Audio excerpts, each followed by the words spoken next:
नमस्कार. Finance journey with जयेशमध्ये आपलं स्वागत आहे.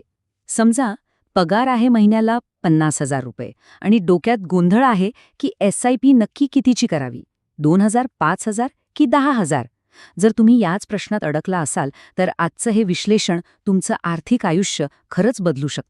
चला, एका अगदी सरळ आणि महत्त्वाच्या प्रश्नापासून सुरुवात करूया. पगार 50,000 आहे, पण खरंच वाटतं का की आपलं भविष्य सुरक्षित आहे? महिन्याच्या शेवटी हातात काय उरतं हा खरा प्रश्न आहे, नाही का? ही तर जवळजवळ प्रत्येकाचीच गोष्ट आहे. सॅलरी येते आणि कधी संपते हे कळतही नाही. पगार संपतो पण स्वप्न मात्र तशीच राहतात. पण असं होतं तरी का? पैसा नेमका जातो कुठे? आणि मग सगळ्यात मोठा प्रश्न उभा राहतो की या चक्रातून बाहेर पडून एक सामान्य मध्यमवर्गीय माणूस श्रीमंत कसा होणार? एक गोष्ट लक्षात ठेवा, तुमचं आजचं उत्पन्न तुमचं उद्याचं भविष्य ठरवत नाही, तुमचं नियोजन ठरवतं. आज आपण कोणतेही अवघड फायनान्स न वापरता एका सोप्या स्टेप बाय स्टेप सिस्टीमनी तुमची परफेक्ट SIP अमाऊंट कशी शोधायची हे पाहणार आहोत. ही तीच पद्धत आहे जी मोठे फायनान्शियल प्लॅनर्स वापरतात, पण आपण ती अगदी साध्या सोप्या भाषेत समजून घेऊया. चला तर मग ह्या समस्येच्या मुळाशी जाऊया आणि आधी हे समजून घेऊया की बहुतेक लोकांची SIP मध्येच बंद का पडते किंवा अयशस्वी का होते. बघा, बहुतेक वेळा SIP सुरू करण्याची कारणं खूपच वरवरची असतात. कोणीतरी मित्र सांगतो किंवा एखादा व्हिडिओ बघून मोटिवेशन येतं, नाहीतर एजंटने एखादा प्रॉडक्ट घ्यायला लावतो. पण यामागे आपलं स्वतःचं काहीच कॅल्क्युलेशन किंवा प्लॅनिंग नसतं. आणि मग होतं काय, अचानक एखादा मोठा खर्च येतो, EMIचा दबाव वाढतो आणि अवघ्या 6 महिन्यांच्या आतच SIP बंद पडते. संपत्ती निर्माण होणं तर दूरच, पण पदरी फक्त निराशा येते. तर सगळ्यात महत्त्वाचा मुद्दा हा आहे की तुमची SIPची रक्कम ही कोणत्याही मोटिवेशनवर नाही, तर तुमच्या कॅश फ्लो आणि बॅलन्स शीटवर ठरते. आता हे शब्द ऐकून घाबरून जायचं काहीच कारण नाहीये. आपण हे अगदी सोप्या घरगुती भाषेत समजून घेणार आहोत. चला, आपल्या सिस्टमच्या पहिल्या आणि सर्वात महत्त्वाच्या पायरीकडे वळूया. तुमची बचत करण्याची खरी क्षमता, म्हणजे तुमची खरी आर्थिक ताकद किती आहे, हे आधी शोधून काढूया. समजा आपलं मासिक उत्पन्न आहे 50,000 रुपये. आता यातले खर्च बघूया. घरभाडं किंवा EMIचे साधारण 12,000, किराणा आणि बाकी गरजेच्या वस्तूंसाठी 6,000, लाईट बिल, फोन बिल वगैरे 3,000, प्रवासासाठी 4,000, मुलांच्या शिक्षणाचे 5,000, इन्शुरन्सचे हप्ते 2,000 आणि इतर वैयक्तिक खर्च 5,000. म्हणजे एकूण खर्च झाला 37,000 रुपये. तुमचे आकडे थोडेफार वेगळे असू शकतात, पण पद्धत हीच आहे. तर 50,000 उत्पन्नातून 37,000 रुपये खर्च वजा केल्यावर तुमच्याकडे उरतात 13,000 रुपये.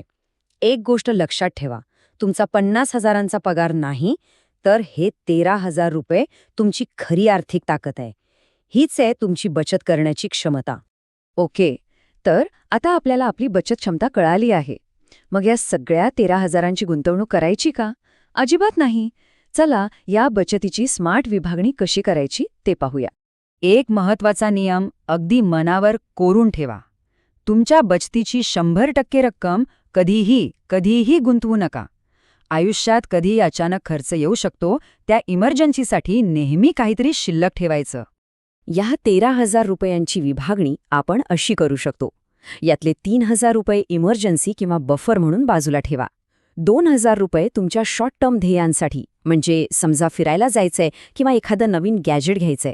आणि उरलेले 8,000 रुपये ही आहे तुमची दीर्घकालीन गुंतवणुकीची, म्हणजेच SIPची रक्कम. बघा, आपल्याला भावनेच्या भरात नाही तर हिशोब करून एक प्रॅक्टिकल SIP अमाऊंट मिळाली आहे. आता पुढची पायरी.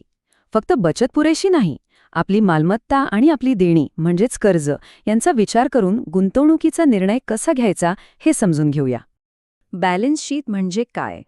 तर सोप्या भाषेत तुमच्या आर्थिक परिस्थितीचा एक फोटो. एका बाजूला तुमची मालमत्ता, म्हणजे तुमच्या मालकीच्या गोष्टी, जसे की बँक बॅलन्स, PF, सोनं. आणि दुसऱ्या बाजूला तुमची देणी, म्हणजे कर्ज, जसं की होम लोन, पर्सनल लोन. जर तुमच्यावर कर्जाचा बोजा जास्त असेल तर गुंतवणुकीचा निर्णय खूप विचारपूर्वक घ्यावा लागतो. ह्यासाठी एक सोपा नियम आहे. तुमचा एकूण EMI तुमच्या पगाराच्या 30 ते 35% जास्त नसावा.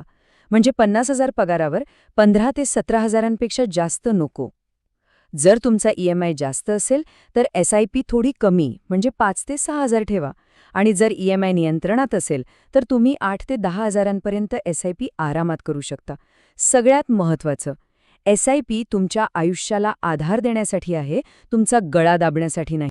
इथपर्यंत सगळं व्यवस्थित समजतंय ना? जर तुम्हाला हे मार्गदर्शन उपयुक्त वाटत असेल आणि अशाच सोप्या आणि प्रामाणिक आर्थिक सल्ल्याची गरज असेल तर फायनान्स जर्नी विथ जयेशला नक्की सबस्क्राईब करा. बरं, आपण रक्कम तर ठरवली, पण हे 8,000 रुपये गुंतवायचे कुठे? चला, आपली जोखीम कमी करण्यासाठी ही रक्कम हुशारीने कशी विभागता येईल ते पाहूया. आपण ठरवलेल्या 8,000 रुपयांच्या SIPसाठी एक आदर्श विभागणी साधारण अशी असू शकते: 4,000 रुपये फ्लेक्सी कॅप किंवा निफ्टी 50 इंडेक्स फंडमध्ये, 2,000 रुपये मिड कॅप फंडमध्ये आणि उरलेले 2,000 रुपये हायब्रिड किंवा ॲग्रेसिव्ह हायब्रिड फंडमध्ये. यामुळे होतं काय की तुमची जोखीम विभागली जाते आणि सातत्यपूर्ण वाढीची शक्यता वाढते. आता पाहूया की या शिस्तबद्ध दृष्टिकोनाचे दीर्घकाळात किती जबरदस्त, किती अविश्वसनीय परिणाम दिसू शकतात. जर तुम्ही 8,000 रुपयांची SIP दरमहा केली आणि त्यावर सरासरी 12% परतावा मिळाला तर 10 वर्षात तुम्ही जवळपास 19 लाख रुपये जमा करू शकता. 15 वर्षात हाच आकडा 40 लाखांपर्यंत पोहोचू शकतो आणि 20 वर्षात तुम्ही 80 लाखांपेक्षा जास्त संपत्ती निर्माण करू शकता. ही कोणतीही जादू नाही, तर ही शिस्तीची ताकद आहे. पण एक मिनिट थांबा. SIP सुरू करण्याआधी आपलं आर्थिक संरक्षण खूप महत्त्वाचं आहे. हा योग्य क्रम आहे. सगळ्यात आधी आरोग्य आणि टर्म विमा काढून कुटुंबाला सुरक्षित करा. मग किमान 6 महिन्यांच्या खर्चाएवढा इमर्जन्सी फंड तयार करा. आणि हे सगळं झाल्यावरच तुम्ही SIP सुरू करण्यास तयार आहात. आणि हो, दरवर्षी तुमची SIP 10% वाढवायला विसरू नका. एक गोष्ट कायम लक्षात ठेवा: श्रीमंत होण्यासाठी तुम्हाला खूप जास्त पगाराची गरज नाही. तुम्हाला गरज आहे ती योग्य माहितीची, स्पष्टतेची आणि सातत्याची. 50,000च्या पगारातही योग्य नियोजनाने आर्थिक स्वातंत्र्य नक्कीच मिळवता येतं. जर तुम्हाला तुमच्या आर्थिक प्रवासासाठी एक दिशा हवी असेल तर कमेंटमध्ये प्लॅन असं लिहा.